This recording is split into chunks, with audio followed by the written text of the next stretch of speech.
Hello, my friends. I'm Janae Daniels. And today I have I'm very excited about a little surprise that I have for you. Last week, I hosted a workshop on making a magical Christmas, tips and tricks to really make the season magical without adding extra stress and talking about ways to decrease the stress. Because I think that for me, all too often what happens is I want to be Chevy Chase in Christmas Vacation and do all the things all the time.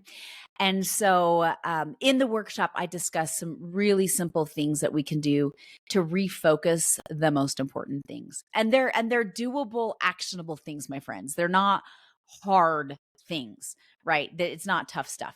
And so I'm excited to replay that workshop with you today. For those that are interested, I do talk at the end about an open and go experience that we put together, utilizing all of those tips and tricks. For those that are like, can you just do it for me? And the answer is yes, we did. And so if you are interested in the open and go experience where we implement all of those things for you, then if you're interested in that, the link is in the show notes.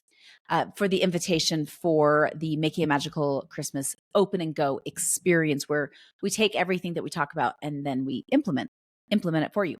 But otherwise, you can do this on your own, and it's so fun and easy, and it will take some of the stress off, I promise. So with that, let's go ahead and get started with this replay of the Making a Magical Christmas back.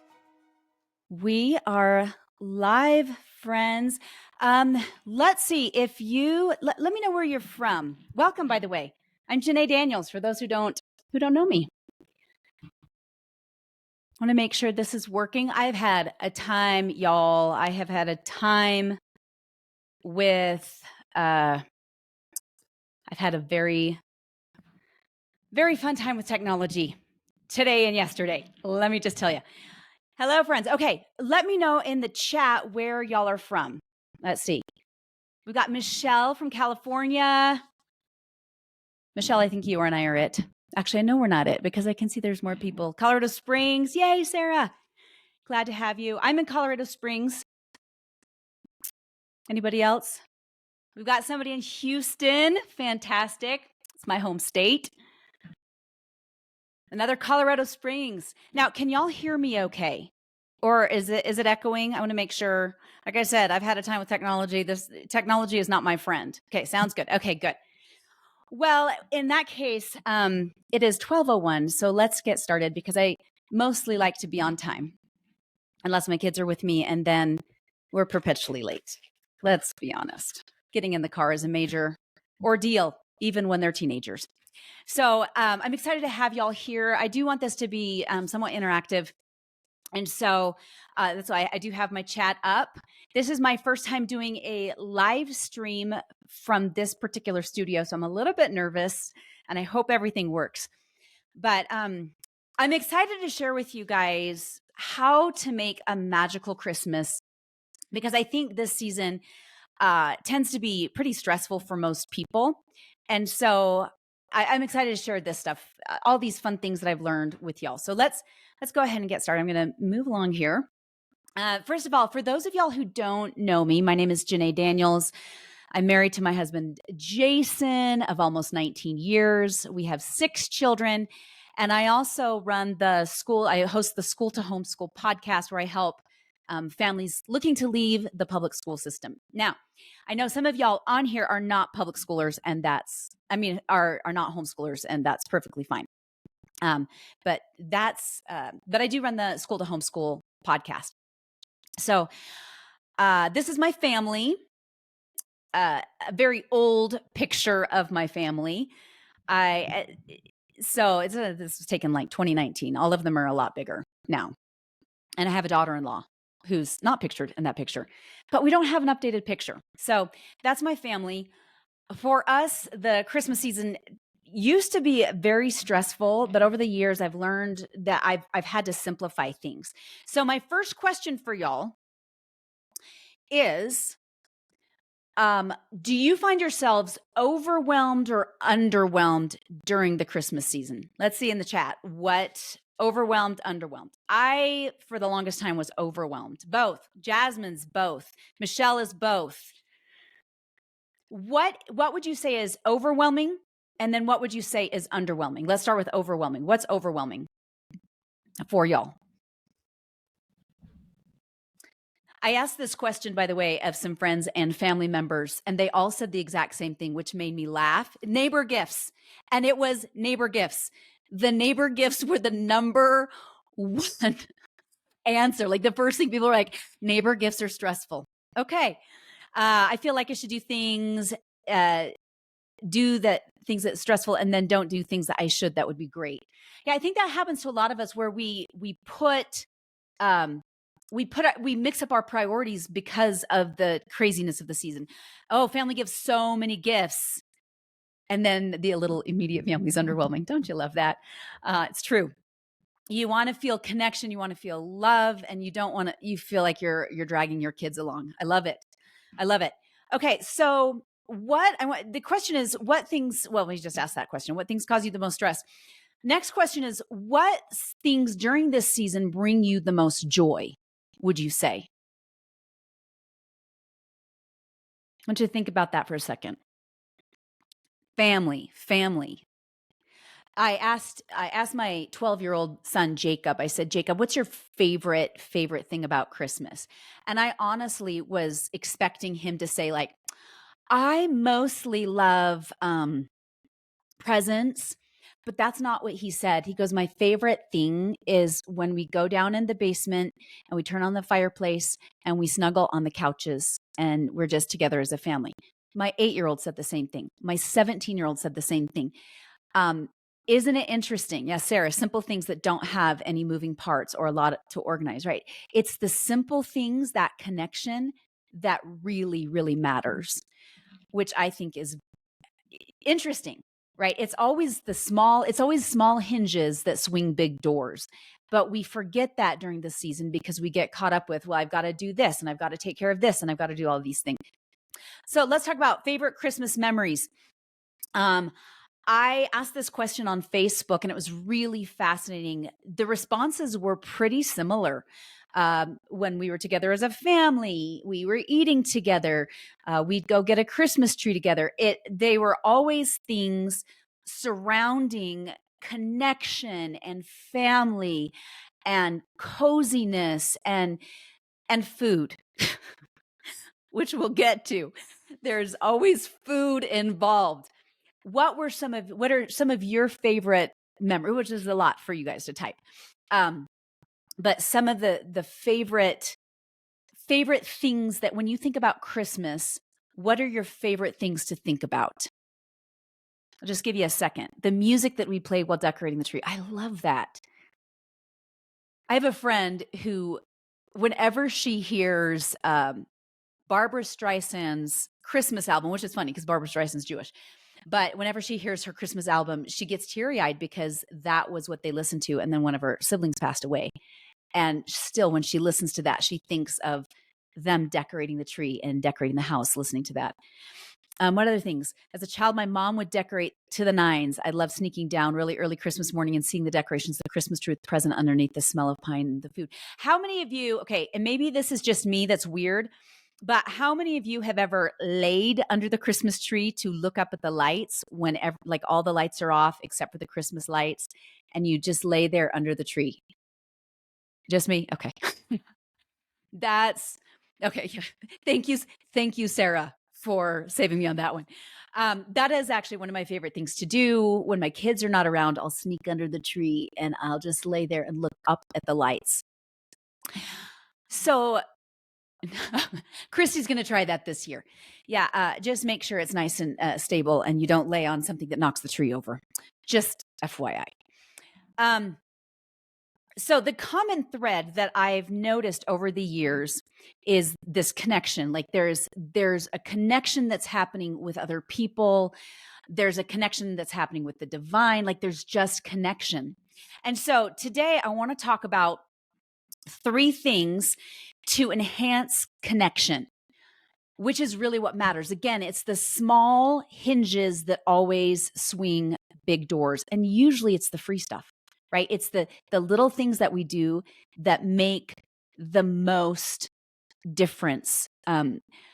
I often think about pilots, how if a pilot, like degrees are so little, but if a pilot is 1 degree off, that little degree makes a huge difference. But it's true. Like it's the little things that really, really matter. So we're going to talk about how do we enhance the season while at the same time letting go of the unimportant things. Okay. The first thing I want to talk about, and I'm going to use the analogy of a Christmas tree and decorating a Christmas tree um, to explain what we can do. And a lot of what I'm sharing comes from brain research, experiential design. So there's actually research done on how to heighten experiences, how to create stronger connection, which is crazy. So the tree, this is going to be our foundation of your Christmas season. I promise if you make this the foundation, I mean, the foundation other than like God, right? He's of course the foundation, but as far as things that you do, this is going to be the foundation, the tree. There is one simple thing that you can do as the foundational thing of the tree, which will make more of a difference than almost anything else. And that is, let me pull it up here, reading aloud with your family. And I'm dead serious about this. If you did nothing else the whole Christmas season except for reading aloud each night for 10 to 15 minutes or each day for 10 to 15 minutes with your kids, including your teenagers, you will have a stronger connection, a happier family. Like reading aloud, and the research on the power of reading aloud is astounding, and there is a lot of research on it. And she talks about it in this book, The Enchanted Hour. Her name is Megan Cox Gurdon. She talks heavily about the research that's been done on reading aloud. So I want to tell you a little, let's read this first. We let our guard down when someone we love is reading us a story. We exist together in a little patch of warmth and light.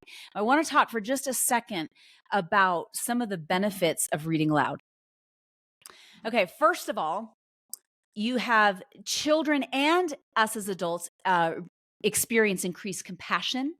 We experience connection with the person that we're reading with, increased literacy, brain development, imagination, and it enables us to be put face to face with greatness with these characters that have to make hard moral choices without us actually having to make the choices. The other thing that it does with our kids is it puts us on the same side, right? We're on the same team as we read stories together. Whereas like if I'm reading To Kill a Mockingbird with my family, I could have been in a fight with my teenagers 5 minutes before, but the second we start reading together, suddenly we're all rooting for Atticus Finch. We're all curious about Boo Radley. We're all wondering about the safety of Scout and what she's going to do. Like it puts us on the same side. And then it also enables us to have a shared experience with actually going out and experiencing things. The other thing that I found out that I thought was really interesting is when they did a study and they found that people who watch television, like the brain kind of goes numb and it kind of goes dead. And when a child is read to and when we read, our whole brain lights up. Isn't that fascinating? So like we can watch movies as a family and yes, that's absolutely connection. But when we read aloud, but our brains go dead. Whereas when we read aloud with our children, with our spouse, our entire brains light up. It increases imagination. And there's far more benefits than this, but that's all I could fit on the page. So I want to share a story about Sarah. And actually, Sarah's on this call right now. This is Sarah. And as you can tell, her husband is military. So,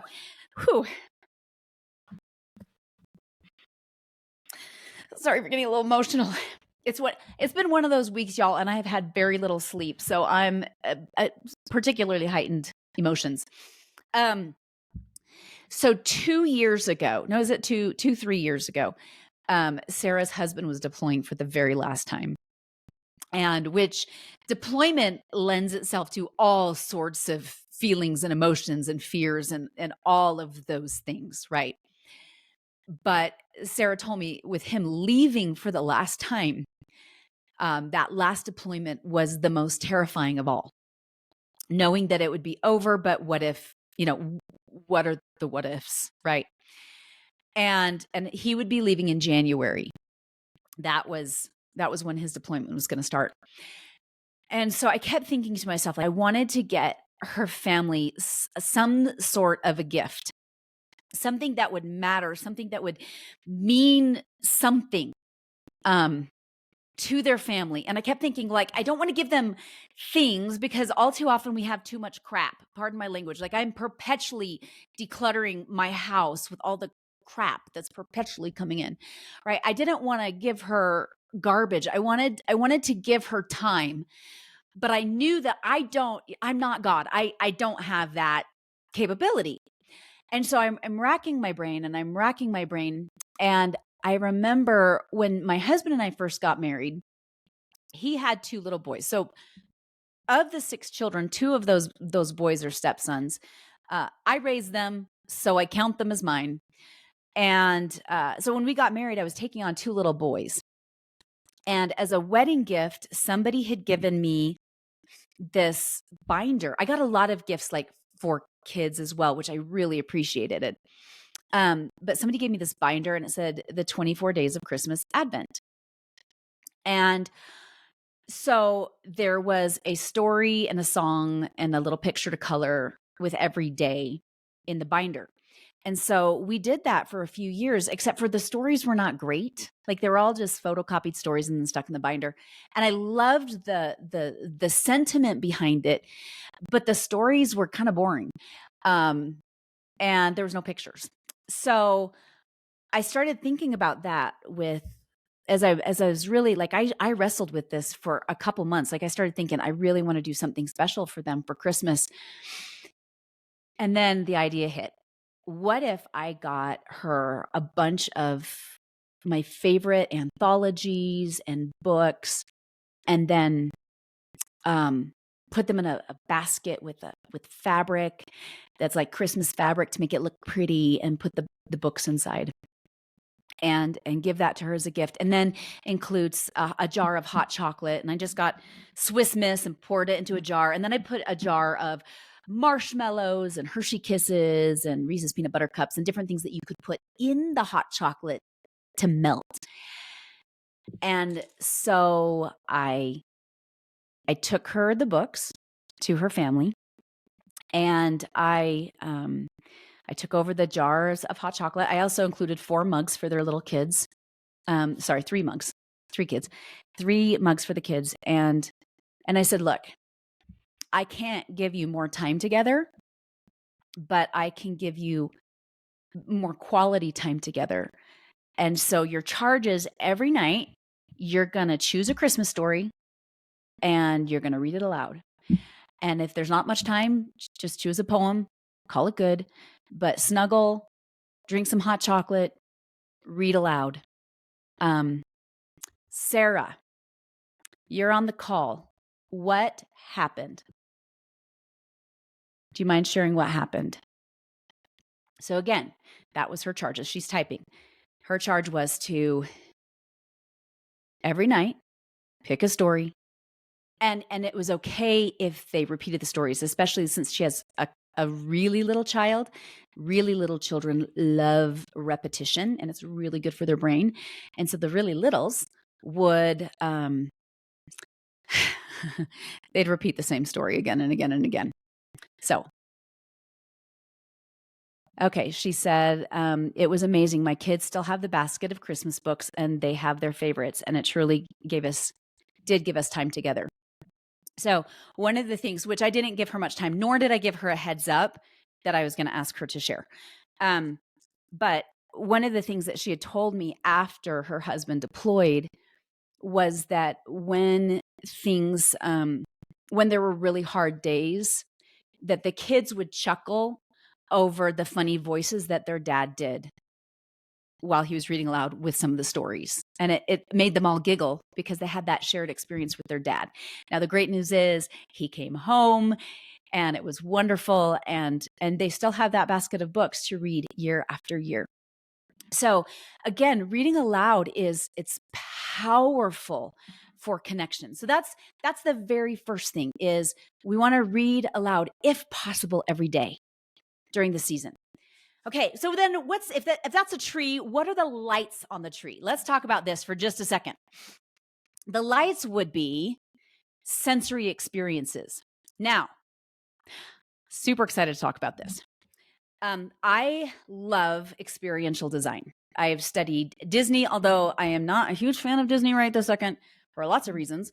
But it's really fascinating. There's a couple of really great books out there. One of them is The Power of Moments by Dan and Chip Heath. And they talk about creating experiences, creating memories, and what can we do to get things into our long-term memory or for our children or employees or whoever, right? It's a business book. And it's very fascinating because what they found and the science behind it is that when you add sensory experiences to anything, it heightens the memory.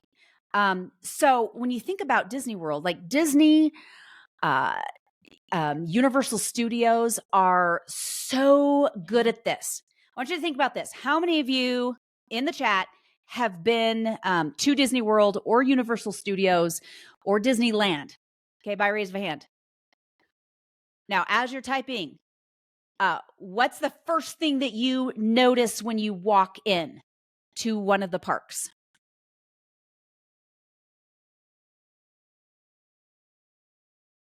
Just going to give you a second. The smell and the cleanliness. Smells good. The music. Okay, so this is the fascinating thing, y'all. They have very carefully curated and calculated what people experience when they very first come into the park. The very first thing that you do is you hear music, and then you smell cooking sugar. And then as you walk along the park, there is food everywhere that you can smell, and they make sure that there's plenty of vendors for you to buy stuff to eat. And then they have rides that are that they make sure like give you physical sensations. They even have a ride in Disneyland called California, where when you're flying along, it sprays the scent of oranges into your nostrils, right? Which is unbelievable. But they very carefully have curated these experiences so that it'll go into people's long-term memories. And also because people spend more money, right? It increases their profits by hitting all of the senses. So last night was Halloween. Now, I started something a while ago. Part of me has a little bit of regret that I started it. But the other part of me, it's a love-hate relationship. So I could not find a picture. Otherwise, I would show you. But last night was Halloween. And 5 years ago, I decided we have this courtyard in front of our house. And I thought, wouldn't it be fun to hang some candy? And we had these floating lights that I got on clearance at Walmart for $3. And I hung the floating lights. And then I thought, I'm going to add music and we're going to do candy bars and it's going to be amazing. And I'll dress up and we'll put out a sign that says the Leaky Cauldron. And I'll say, welcome to the Leaky Cauldron. Right. So I started doing that. Well, it became a hit. Well, last night we ran out of candy bars halfway through the evening. It was like 7:00. People come until 8:00. We ran out of candy at 7. And I was scrambling, like taking my kids' trunk or treat candy and hanging it up. But like we hang it and people would come in and be like, welcome to the Leaky Cauldron, grab a candy before it floats away. And then I made butterbeer. I found a copycat recipe from Universal Studios online and I've made this butterbeer. It's like butterscotch. And so people would come, they'd smell the butterbeer. And at the same time, I had music blasting. And as the Harry Potter theme. And last night we had some friends that came to help and they're like, oh my goodness, you guys we had 140 people come through. Well, more than that because we ran out of candy. but every single time my friend was like, every single person who has come through here has said this is their favorite house. They love the experience. They love, like all of this stuff. Again, now I'm kind of regretting it because now I have to do it every year and my kids love it. But I'm like, oh, I have to set this up. But last night it was great because my teenagers set it up and so did their friends. So it worked out. But it's that added sensory experience, right? They smell the butterbeer, they hear the music, they taste the butterbeer. I have a fire blazing on a little fire pit. They feel the warmth and it becomes an all immersive experience. And because of this, it is emblazoned in my neighborhood's head that we are the Harry Potter house. So there we are. So we can do the same thing during the Christmas season. So let's talk about so what, as we're doing, before I go on, we can add scents and sounds and sights. We can play Christmas music throughout the day or during read alouds. As I mentioned, Sarah's kids would get hot chocolate every single night. And she told me, she goes, they knew that we'd go and we'd get hot chocolate. They'd make their hot chocolate and then we'd come and read aloud, right? That was hitting the taste sense. And then she would turn on like a Christmas candle. But if all we did was read aloud and then throw in some Christmas music here and there, which somebody said, I love the Christmas music while we decorate the Christmas tree, right? Or if we had a simmering, another person had told me that, I always simmered scents during the Christmas season.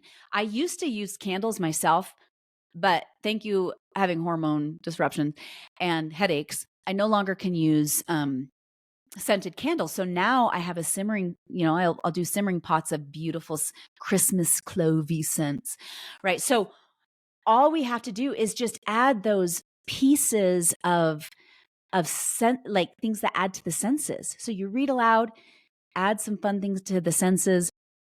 I'll never forget. So one of my kids was telling me, he said, Mom, this is my oldest son, several years ago. He's like, you know what my favorite memories is, Mom? And this is when it wasn't even Christmas. He said, we had gotten home from church and I took a nap. And when I woke up, I could smell orange chicken cooking. I knew the smell of orange chicken. He said, that memory is emblazoned on my soul. I just felt safe and happy at that moment. Now, if you knew the history of this child and the things that he's dealt with, you'd know this is that's a beautiful, beautiful thing. So add to the do things that add to the senses so we have a sensory experience. Okay, so those are the lights. Let's talk about the ornaments. The last thing that we want to do is we want to create connection through experiences. One of the other things that Dan and Chip Heath talk about in the book, The Power of Moments, is that whenever you break the script, right? You go about your day every day, and if you do something out of the ordinary or different, that's another thing that causes us to remember. So, and they give the example of there's a hotel, and I want to say it's in California. I think it's called the White Castle Hotel. Anyway, but they have a phone by the pool that if you call the phone, you can order a popsicle, and the people bring down the popsicle on a platter for you and give you a popsicle. And it gets rave reviews. Like totally doing something as simple as that breaks the script of a normal hotel, right? We would never expect. We might see like you could buy popsicles in their little store, or you can buy, refreshments, but to have it delivered to you with a silver platter breaks the script of what's familiar. Well, the same thing applies with experiences. Now, one of my problems over the years is sometimes I've wanted to do like I wanted to be Chevy Chase in Christmas Vacation and do all the things. Like I'm going to do all the things. We are going to go sledding, and we're going to do this, and we're going to do this, and we're going to do this. And when my kids were still in public school, I had to go to all the concerts and and we have the church Christmas party and all these things, and it became overwhelming. But if I don't do any experiences, then I feel like I've lost out on things. And so the key with experiences is that we choose wisely what experiences that we do. Now I'm more intentional on saying yes to the experiences that bring us joy and connection, and no to the extra stuff that I don't find necessary. Y'all, you're going to think this is totally blasphemous. I don't make Christmas cookies anymore. And I don't take Christmas cookies to my neighbors because I found that and I also don't do Christmas cards. And I haven't for years, because what I found is that those things started to really, really overwhelm me. And then sometimes we'd make plates of cookies and somehow they never ended up at the neighbor's house. And then they were at our house, and then people had gotten too much sugar and then they didn't want to eat anymore. So then the cookies got hard and we put all that effort into Christmas baking and all the things. And I realized, like, I don't enjoy this. I don't think the kids really enjoy this. So I'm not going to do this anymore. I'm not. For neighbor presents, I've gotten a little bit more creative. I have to say, one of the best neighbor gifts I've ever received was a package of Christmas paper plates, the 10 count, and Christmas napkins.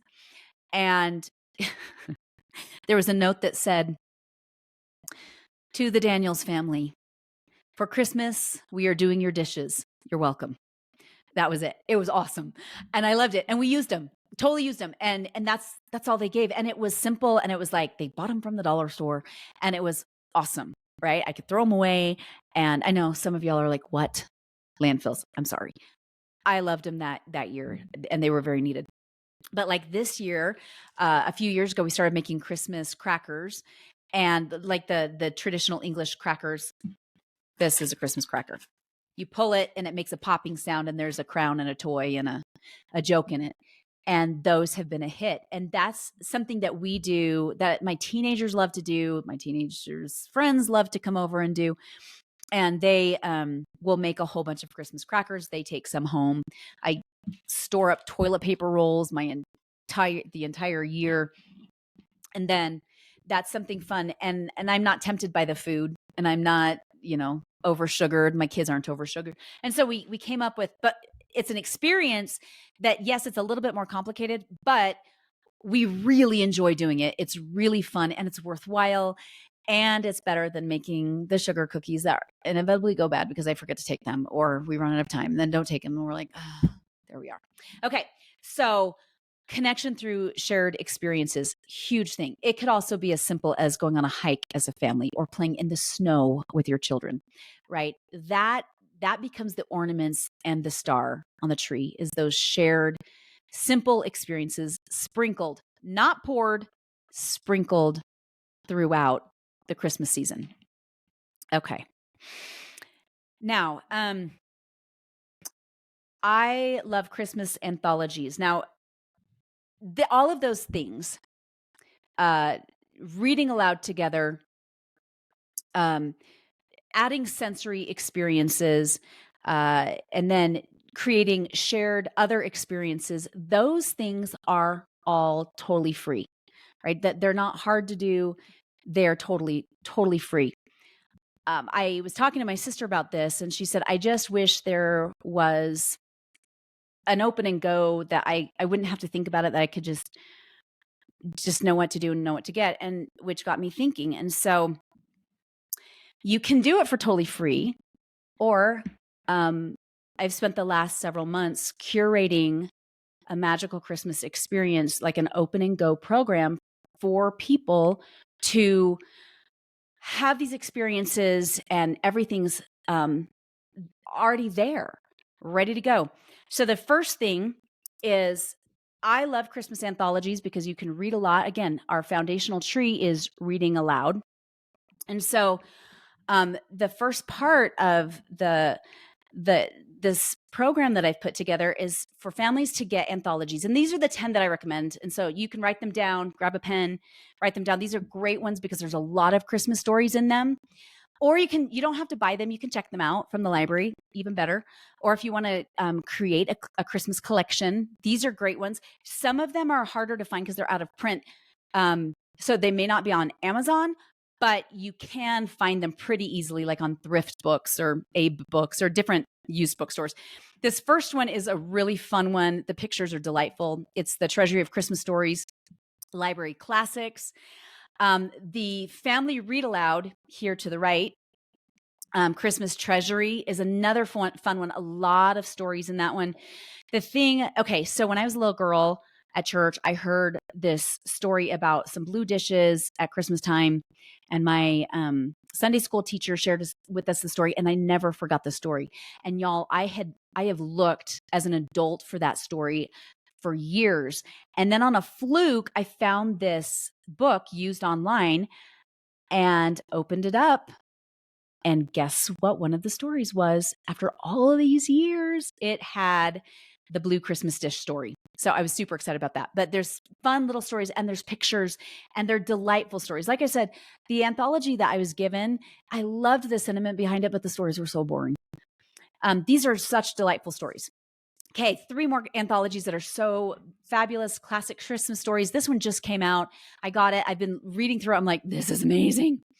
The Family Read Aloud Christmas Treasury. A lot of these also have music to them, like sheet music that's included with them and poetry. And so these are fun. I love anthologies for that reason because you get a lot of bang for your buck. And then, of course, Jan Brett's Christmas Treasury, where it's 7 of her books put into one anthology, and it's significantly cheaper than buying all of the books, which I learned the hard way. But great anthology. And then I just chose, and this is, by the way, in no way like a comprehensive list of all the Christmas books out there. These are just some of our favorites that I wanted to share. So then we've got Gingerbread Mouse, which is my daughter Kara's favorite. This is just a picture book. It's by Scholastic, so it's a very inexpensive picture book. Such a fun book. That's my daughter's very favorite Christmas picture book, period. The Baker's Dozen. Oh, Gingerbread Mouse also has a recipe for making a gingerbread mouse. Just so if you want one. The Baker's Dozen, also gorgeous pictures. And then it tells a little bit of the story of St. Nicholas and has a recipe in it to create a St. Nicholas cookie. Super beautiful story, as well as gorgeous illustrations. Now, Sarah told me that her kids particularly loved The Year of the Perfect Christmas Tree by the Gloria Houston, but the pictures by the fabulous Barbara Cooney.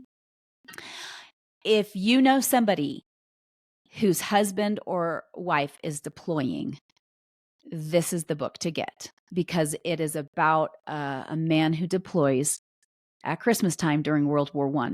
It's a beautiful story.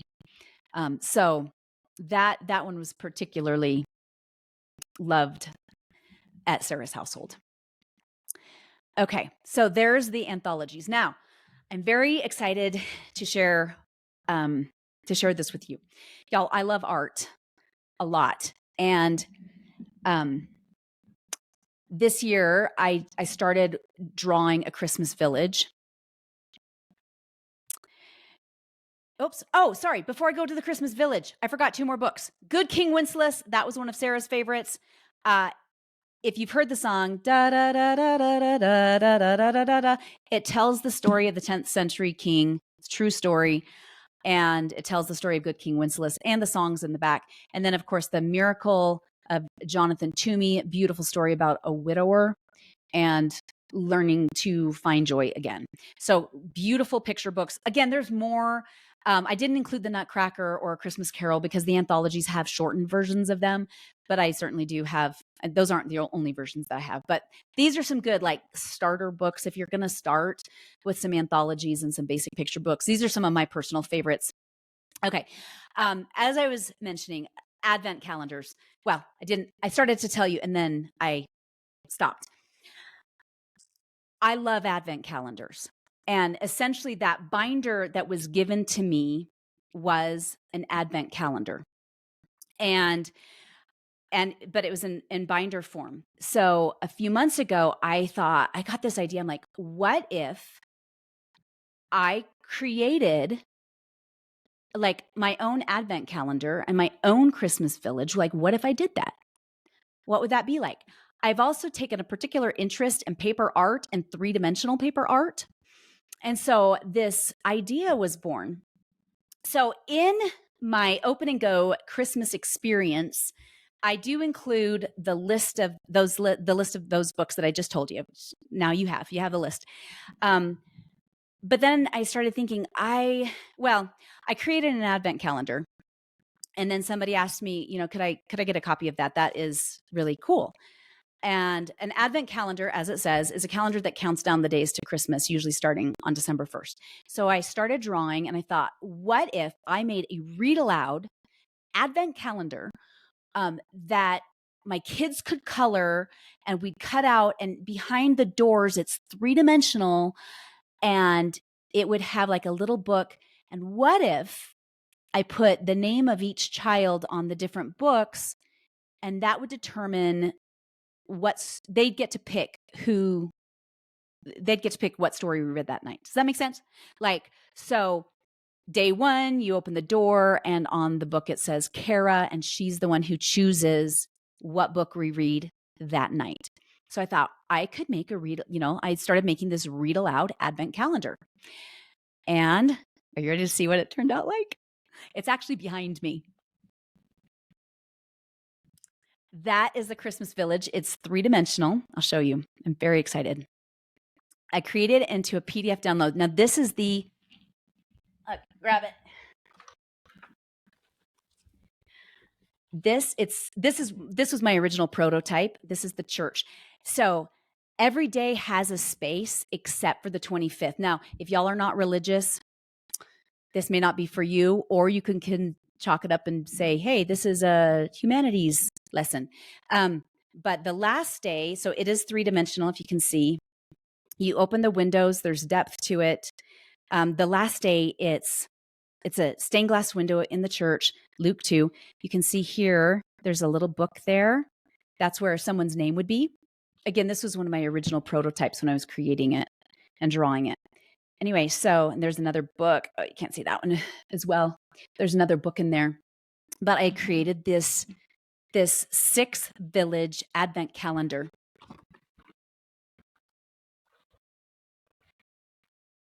This is one of the houses. My kids were coloring it all this last week. And I didn't put names on these books because I wanted to show you. It's three-dimensional, and there's a lot of depth to it. And I thought, wouldn't that be fun? So part of the Open and Go experience that I've got for anyone who's interested is it comes with the 28-page advent calendar that you print out off of PDF, and you just print out on cardstock, and then you color it and you work on it together. You can even work on it while you're listening to an audiobook, and it's really fun to sit and color it. I colored one. Mine didn't look very good, so I'm not going to show you which one I colored. I was kind of disappointed, and I could have printed out another one, but I didn't feel like it. So part of the Open and Go experience is you get this advent calendar that you can print out. You could print out as many as you wanted to. Like if you have 2 kids fighting over the barn, like I did, I just printed 2 barns, and then they both got to color the barn. So, but it's 6 buildings, and they're three-dimensional, and they're super cool. And if you didn't want them to be three-dimensional, you could just glue them together and then tape them on your wall. And then you have a village, and you've got this beautiful Christmas village that your kids created, that you worked on with them. Or if you don't want your kids to do it with you, that's fine too. And you could color it yourself. And then starting on December 1st, you can see there's the December 1st is that door right there. You open it, and it has somebody's name on it because you put it there, and they get to choose which story that you read. So it's a read aloud Christmas Village Advent Calendar. What? I'm super excited about it, and I've been working on it. Y'all, I've spent 50 hours working on this, and I'm not kidding. Not 15, 50. over the last several months. And initially I was like, it was just going to be for my family. But I thought, no, this would be something worthwhile to share with people. Actually, I didn't think that. My sister said that. And I said, oh, I didn't even think about that. The other thing that's included in the Open and Go playlist, the Open and Go experience that I've created for y'all is curated playlists. So I went through and I created 4 different playlists so that you don't have to figure out like, what Christmas music should I pick? Or I'm so sick of listening to, Magic 99 and I've listened to the same songs over and over again because that's all they do is play the exact same songs. So I created 4 different playlists. You don't have to have a Spotify account to access them. Well, you have to have a basic account, but you don't have to have a premium account. One is solely religious music, beautiful religious Christmas music.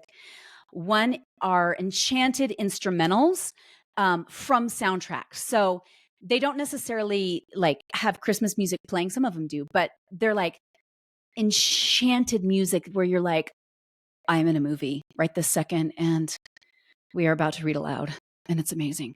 All right. So there's that playlist, enchanted instrumentals, Christmas music. There's a secular Christmas music for when you're like, I just need to rock around the Christmas tree. And then there's a read aloud anthology Christmas music collection. I went through all of the anthologies that I listed in the Open and Go experience already and pulled out every single song that was listed. And then I found it and added it to the playlist.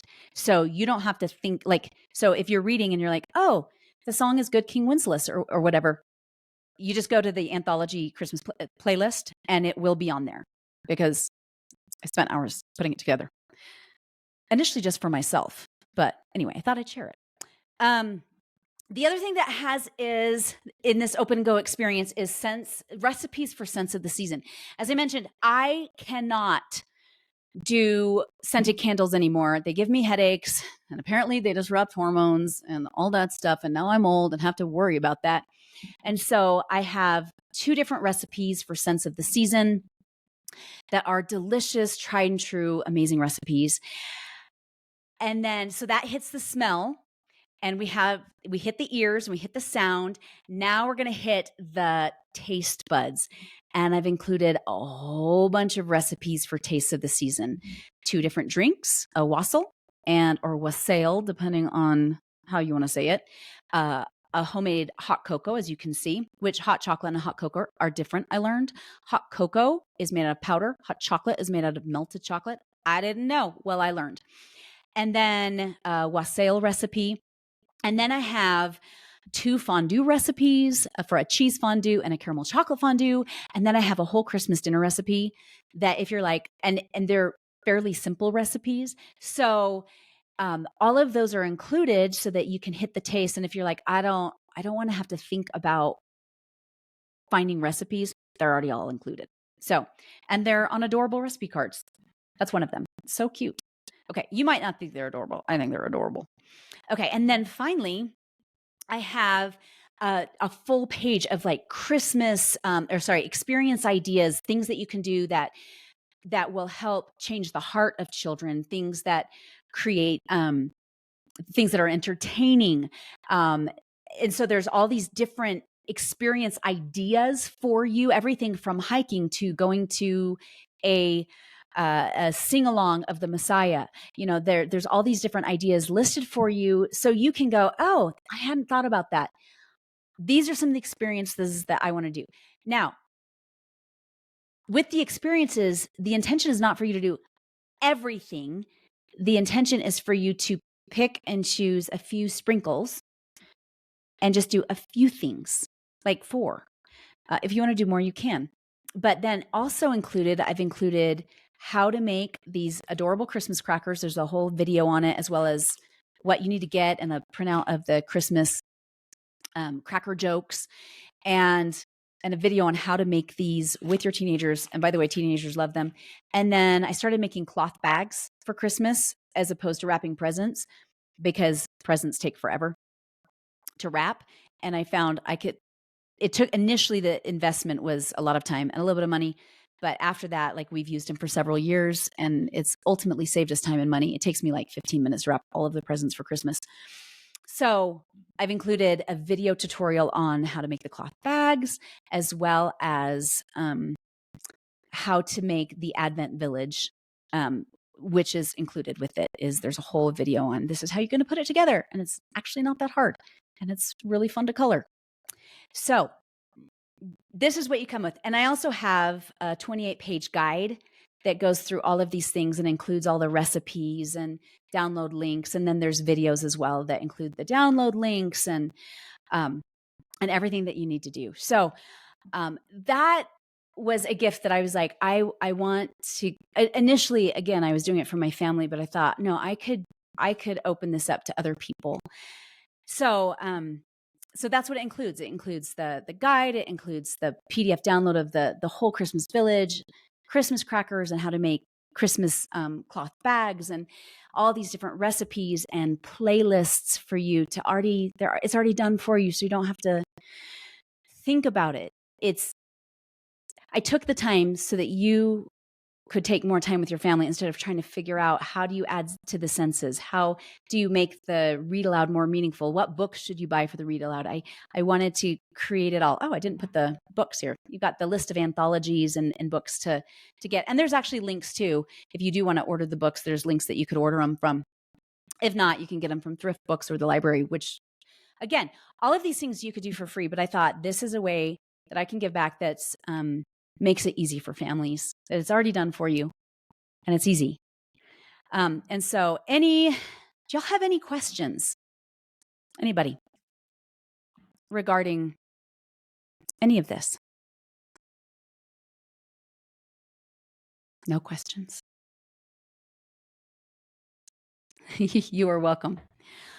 If you are interested, again, all of these things you can do for free. You know, you can do experiences. You've got the basics of everything that you need already. If you read aloud, add to the senses, and you sprinkle in beautiful experiences, that's enough. That's enough. But if you are interested, it's $57 for the whole package, and it includes all the stuff you see, the downloads and everything.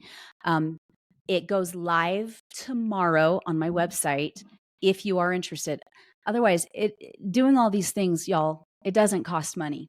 But if you are one of those people who are like, I just don't want to think about it, it is there for you if you are interested.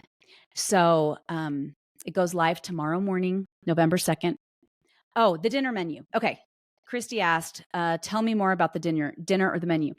Okay. So the dinner menu includes recipes for a cheese ball, for appetizers, a really delicious soup.